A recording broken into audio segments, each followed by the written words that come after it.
The effect of tDCS on ADHD.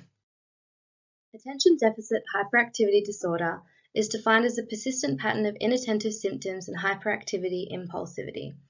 It is heterogeneous in nature and impacts cognitive skills such as motivation and executive functions. This causes interference in social, academic, or occupational areas. ADHD is characterized as those suffering difficulty with self-regulation and uninhibited behavior. Symptoms include inattention, hyperactivity, and impulsivity. The disorder is believed to arise in the prefrontal cortex and its subcortical connections. It is impacted by functional deficits in neurotransmitters, specifically dopamine and norepinephrine, and disorders in the frontal lobe. It is also impacted by inhibitory control, such as suppression of task-irrelevant, competing stimuli, and response inhibition. Deficits in these areas of executive function trigger the symptoms of impulsivity, difficulty in planning, and executing tasks requiring focus, attention, and concentration. Evidence supporting the physiological association of the prefrontal cortex and inhibitory control has led to the use of brain activation methods.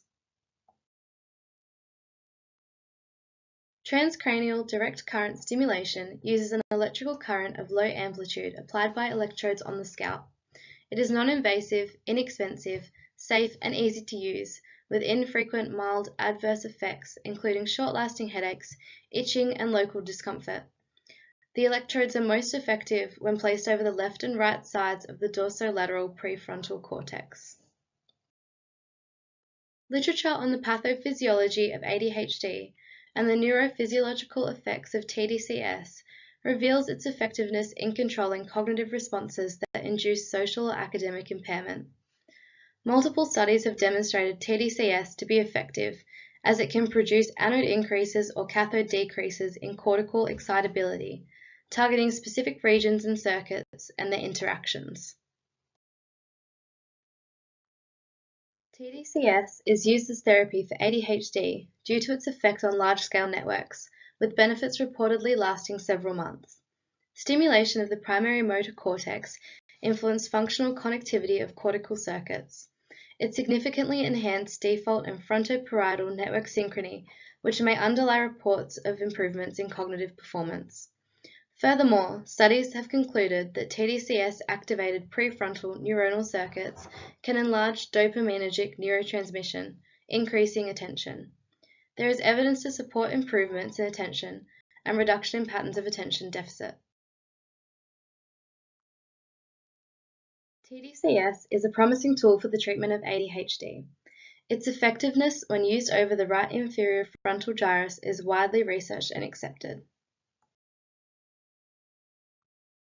Future research needs to explore the long-term effects and how they can be accomplished and maintained. It is important to investigate potential learning or carryover effects. Furthermore, the anatomic inter-subject variability is a particular challenge for the development of stimulation protocols. Topography of the cortex, subcutaneous fat, and distribution of cerebrospinal fluid impact the current flow, leading to different activations in different individuals. Computer simulations could aid to identify electrode settings that combine behavioral improvement with minimal dosage, stimulation intensity, and spread of current within the brain, which is particularly important in pediatric populations.